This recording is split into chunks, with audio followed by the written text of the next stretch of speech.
नमस्कार दोस्तों, नवंबर 2018 में जॉन एलन चाओ नाम के एक 26 साल के अमेरिकन मिशनरी फैसला करते हैं कि इलीगली इंडिया के नॉर्थ सेंटिनल आइलैंड पर जाएंगे। इस आइलैंड पर रहने वाले लोगों को हम नॉर्थ सेंटिनलीज टाइप का हिस्सा मानते हैं और ये शायद से दुनिया की आखिरी अनकॉन्टैक्ट ट्राइब है, यानी कि इन्हें बाहर की दुनिया के बारे में ऑलमोस्ट कुछ पता नहीं है।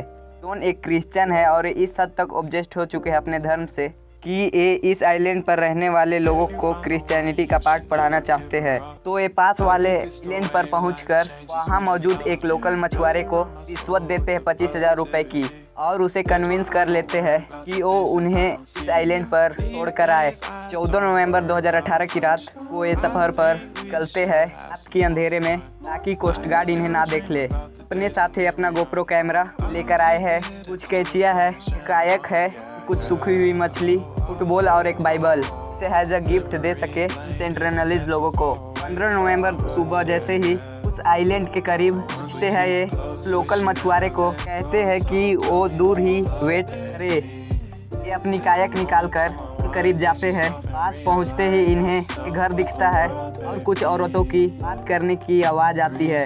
ये अपनी कायक को बीच पर खड़ी करके आते हैं, तभी इन्हें दिखता है वो सेंट्रनलीज लोग अपने हाथ में वो और एरोज लिए हुए एकदम से है। उन्हें देखकर कहते हैं, my name is John, love you and Jesus love you. Jesus Christ ने मुझे अथॉरिटीज़ दी है उसके पास आने के लिए।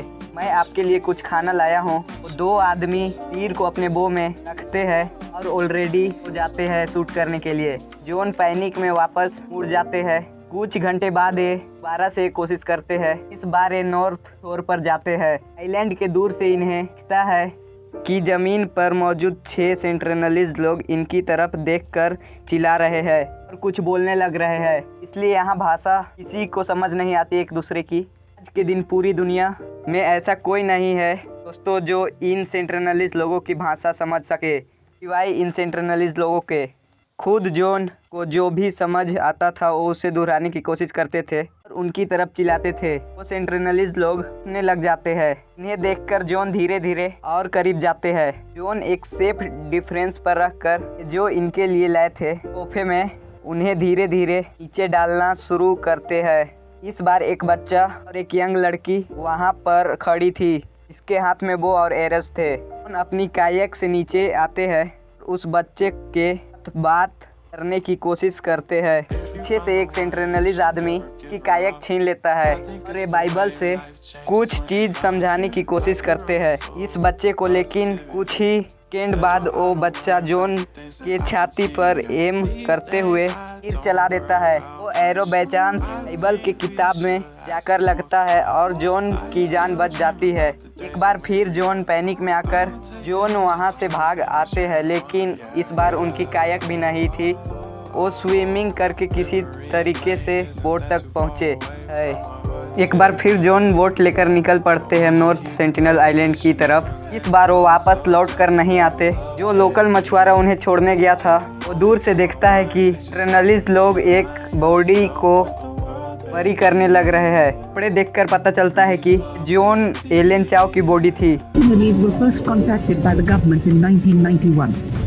The contact party under the administration is always accompanied by security.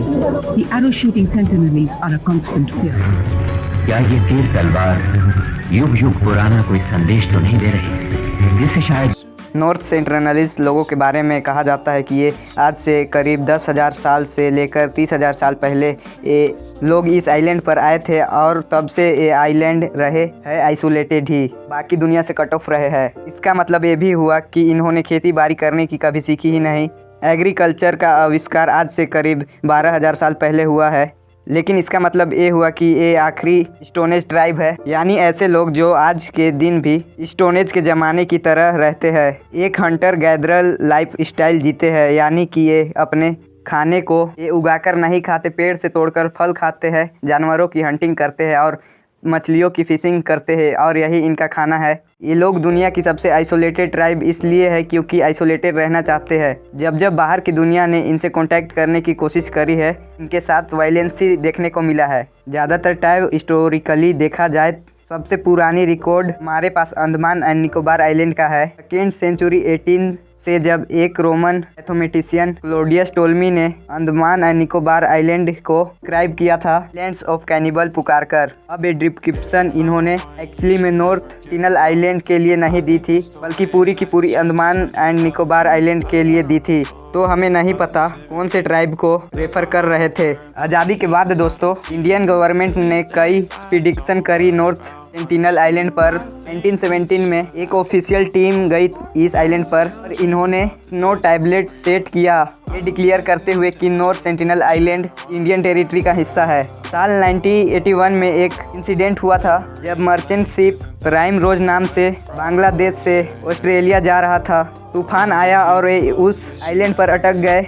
एक बारी फिर से जो सेंट्रलिस्ट टाइप के लोग थे वो आए इन पैसेंजर पर हमला करने लगे, लेकिन वेदर कंडीशन ऐसी थी कि एरोस एक्चुअली में हिट नहीं कर पाए इन लोगों को। थैंक्सफुली इन लोगों ने असिस्टेंस कॉल दी, ये किसी तरह से बचे रहे इस शिप के अंदर और एक हफ्ते बाद ही एक हेलीकॉप्टर ने इन्हें आकर बचा लिया। लेकिन ये घटना नॉर्थ सेंटिनल आइलैंड इतिहास में बहुत बड़ी घटना है, क्योंकि ये वो टाइम था जब इन्होंने आयरन को देखा पहली बार अपनी ज़िंदगी में। इनकी आंखों में लोहे का आविष्कार हुआ, क्योंकि इसके बाद से तो जब भी नॉर्थ सेंटिनल को ई कॉन्ट्रैक्ट हुआ देखा गया कि ये लोग अपने धनुष बाण में लोहे का इस्तेमाल करने लग रहे थे और ये लोहा इसी जहाज़ से आया था। इसके बाद इतिहास में बड़ा मोड़ आता है। साल 1991 में ये वो साल था जब नॉर्थ सेंटिनल को की तरफ से पहला फ्रेंडली कॉन्टैक्ट देखा गया। पहली बार कोई इनसे मिलने गया और ये वायलेंस नहीं हुए। जनवरी के महीने में एक एक्सपीडिशन लीड की गई इंडियन एंथ्रोपोलिस्ट मधुमाला जी चट्टोपाध्याय के द्वारा। ये अपनी छोटी सी टीम के साथ आई, बिना किसी हथियार के कोकोनेट्स ऑफर किए और इस बारी सेंट्रलिस्ट लोगों ने इन कोकोनेट को ले लिया। कहीं ऐसा तो नहीं कि इस बार सफ़र में फ़र्क थी। इस बार ये था कि इस बार एक औरत आई थी और जो बाकी थे वो सारे के सारे लोग ही थे। एक्सपीडिशन टीम के जो लोग थे वो पहली बार एक्चुअली में ज़मीन पर आ पाए।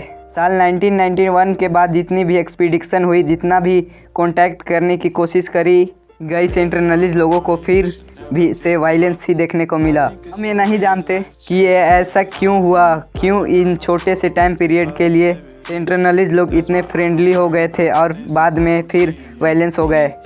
आज के दिन कई लोग मानते हैं कि हमें अपनी कोशिश जारी रखनी चाहिए इनसे कांटेक्ट करने की। हमें इन्हें बाहर की दुनिया दिखानी चाहिए। जो जो टेक्नोलॉजी इन्वेंट करी है हम इन्हें लाकर दिखाएं ताकि ये भी उनकी फ़ायदा उठा पाए। थोड़ी डेवलपमेंट और मॉडर्नाइजेशन हम उन्हें भी दे दें। दूसरी तरफ लोग कहते हैं कि हमें इन्हें दूर ही रखना चाहिए बाहर की दुनिया से। ये अपना खुशी से जी रहे हैं, इन्हें वैसा ही जीना दिया जाए। यहाँ पर आपकी क्या राय है नीचे कमेंट बॉक्स में लिख कर बताएं। अगर मेरी राय पूछोगे तो मैं सेकंड ऑप्शन चूज़ करूँगा। कुछ बड़े कारण है कि क्यों इन्हें आइसोलेटेड रखना बेहतर है। पहला रीज़न तो ये है कि जब भी ये बाहर की दुनिया की कांटेक्ट में आते हैं, जो जो डिजीज़ हमारी दुनिया में देखने को मिल रहे हैं, इनके पास वो इम्यूनिटी नहीं है। चांसेस यही है कि ये सर्वाइव नहीं कर पाएंगे। दूसरी इससे भी और बड़ी प्रॉब्लम्स, हमने बाकी ट्राइब के साथ ऐसा करने की कोशिश करी है और नतीजा हमेशा ही अच्छा नहीं रहा है। फॉर एग्ज़ाम्पल जारवा ट्राइब जो है अंडमान की ही एक ट्राइब है। काफ़ी साल तक ये आइसोलेटेड थे, किसी ने कांटेक्ट नहीं किया था इनके साथ। लेकिन 1970 में जब इंडियन गवर्नमेंट ने फ्रेंडली कांटेक्ट बनाने की कोशिश करी तो सक्सेसफुल रहा। इसके बाद बाकी दुनिया के बारे में इनको पता चला। नए ज़माने इन्होंने फिट इन करने की कोशिश करी, कुछ ज़रूर फिट इन कर गए, लेकिन ज़्यादातर लोग खुश नहीं है। आज के दिन जो हमारा पैकेज खाना है, कुछ ट्राइब मेंबर डाइजेस्ट ही नहीं कर पाए।